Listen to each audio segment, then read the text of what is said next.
In the meantime, the government has signaled its commitment to continue helping the people of the Maroon community recover from Hurricane Melissa.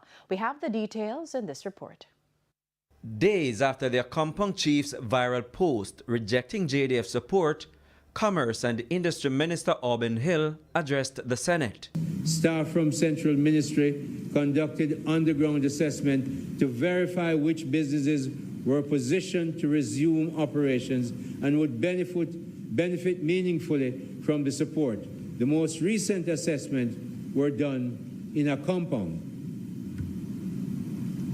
I'll have a sip of water as I go up the forest.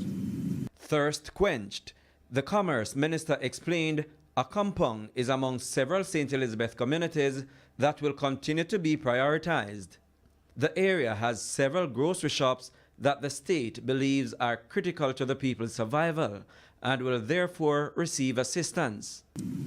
Dr. Riley and his team went up there and assessed 25 businesses.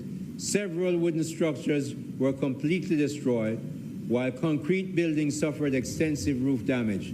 Some shops are partially operational but require continuous power. Minister Olivia Babs-Grange and myself will visit Accompong when the installation team will visit again shortly to install those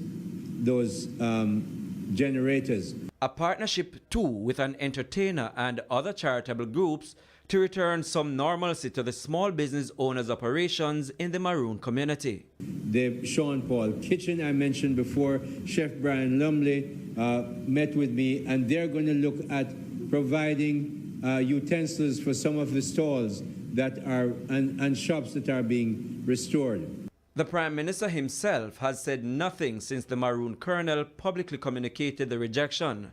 But this was Dr. Andrew Holness emphasizing unity during his tour of the Accompong community over a week ago. The government of Jamaica respects the local efforts, the local government, and the local organizations of communities. That is the strength of Jamaica. That is what makes us strong. We will never be the same, everyone. We will have different perspectives. We will have different views. However, we are one Jamaica. We are one people. And nothing must divide us. Especially in the face of a disaster, we must unite. It remains to be seen if this latest disagreement will strain the already fragile relationship. Prince Moore, TVJ News.